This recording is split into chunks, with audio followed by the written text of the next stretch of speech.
Push 'em man, push 'em man, put your hand on my thigh. I need chills up and down my spine. Baby, can you get me high?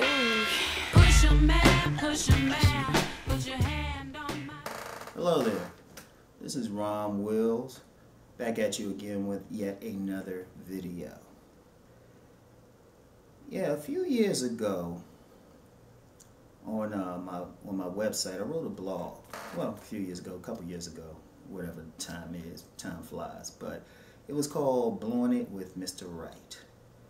And it wasn't so much commentary as it was a story, a scenario. And I'm going to share that scenario with you. So, you know, come closer, sit down, let Uncle Rom tell you a story. Once upon a time, there was a married couple, Freddie and Linda Do-Right. Now, I'm not going to give the story exactly the way I had it on the blog because, well, I'm getting old. I don't remember exactly how I wrote something, but you'll get the essence of it. Anyway, there was Freddie and Linda Do-Right. And they had a little 5-year-old daughter. They had a good, they were, you know, been married 5 years. For the most part, happy. For the most part, they were happy. Now, you know, you get married after five years, you know, you don't have that same spark that you do. You have a kid running around. You settle into the routine of work. And Linda started getting a little dissatisfied, and that dissatisfaction was edged along by her 3 single female friends. I emphasize the word single: Betty, Alicia, and Doreen. And I think that's the names I had. Y'all get my point. Anyway, by her 3 single friends.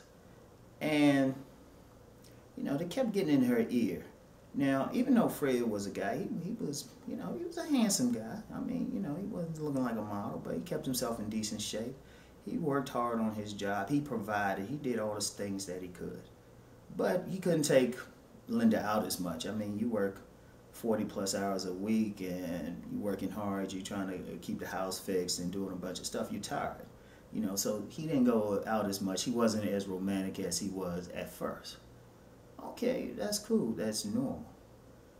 But what happened was, you know, Linda was letting, you know, she was letting Betty, Alicia, and Doreen, you know, those treacherous heifers get in her ear. And they were like, girl, you can do better. You can do better than Fred. And, you know, all of a sudden, she started having trouble with Fred. And Fred was, you know, he couldn't figure out what was going on. You know, she started withholding on the sex a little bit. She started having arguments about, like, little things, just magnifying it. All of a sudden, to the point where they had a major argument and she asked Fred to leave.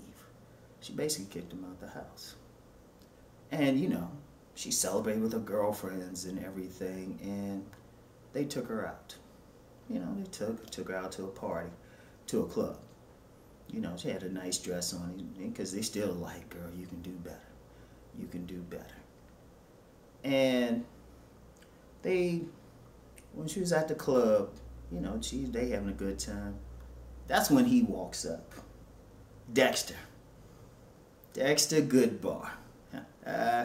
And, you know, anybody who's read my blog a long time, they know who Dexter Goodbar is. You know, that's that fine dude. That dude, you know, he's 6'1", 2", whatever, muscular, got that like handsome face, dude, fine as wine, you know, smooth talker.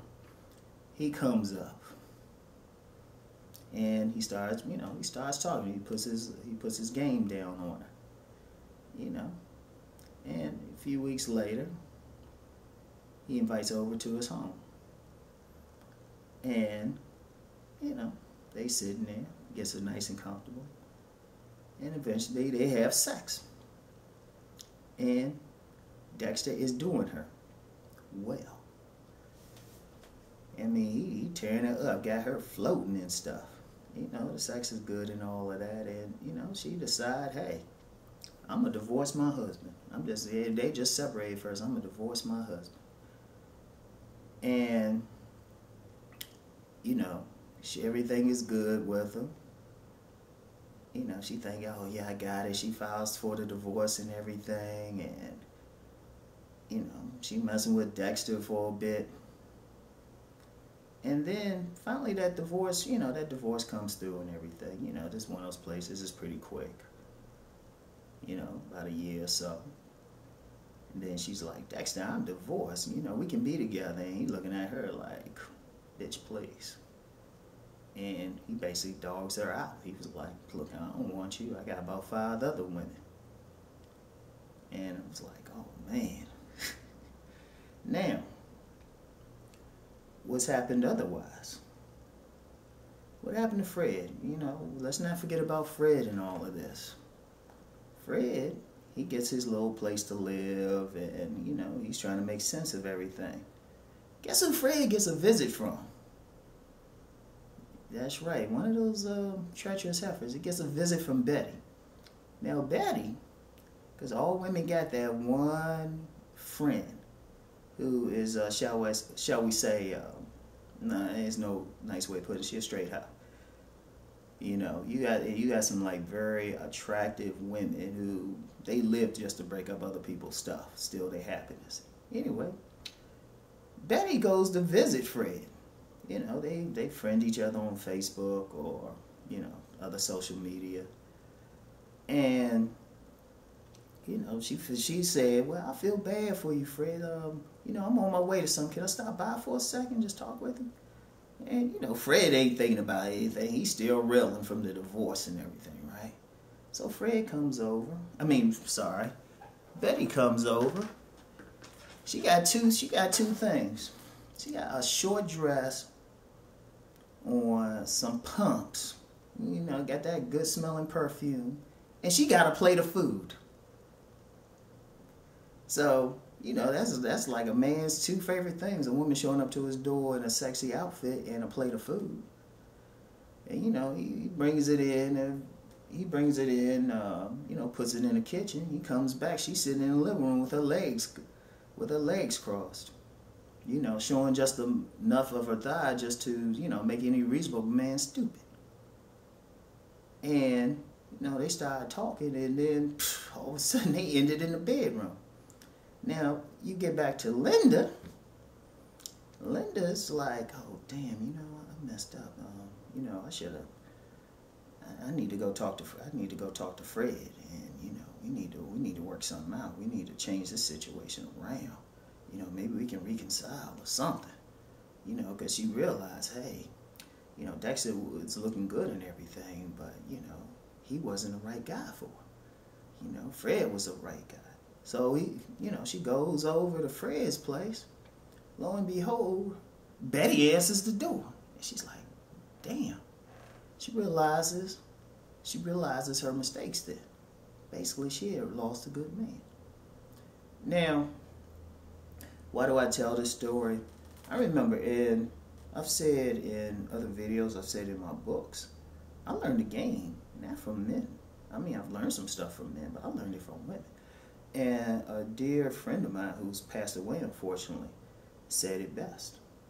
She said, hey, you know, a woman will have Mr. Right, but she'll let some, you know, pretty bastard come along and, you know, twist her head around.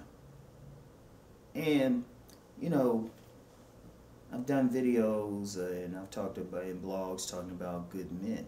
And, you know, of course, we have a situation out here where a lot of women say that there's a shortage of good men. But here's something no one is talking about. A lot of times a woman will have a good man, but she don't appreciate what she has. Or she lets her friends who are checking for that, who know she got a good man, get in there. And this is a very real scenario. This is a very real scenario. I've seen this happen so many times. And I know a lot of people don't want to talk about it. Like the sisterhood, you know, women, you know, all women in it together, but they don't want to talk about that the person they need to watch out for the most is that girlfriend who's jealous of what they have. And you don't get this with men. You really don't get this with men. A man can mess with another man's wife or something, or girlfriend, and he pretty much ain't trying to, for the most part, he ain't trying to break them up. That woman, on the other hand, she see her friend or something got something good, she trying to end that joint. And I mean, and that's just one scenario. Sometimes a woman will have something good and then don't realize what they have because they don't have enough life experience to know they have something good. And I've had, like, not just my older friend tell me that, you know, the one I just mentioned passed away, but I've had several women tell me that. See, a lot of stuff of what I'm saying, it's not something I'm just bringing off the top of my head.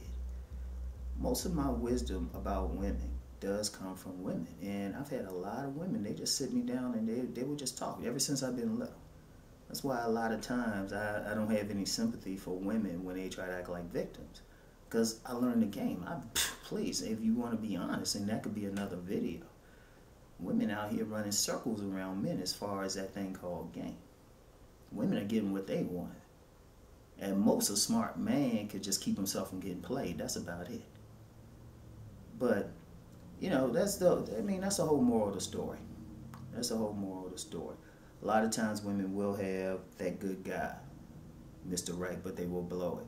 Because a lot of women, you know, it could be they're not appreciative of them.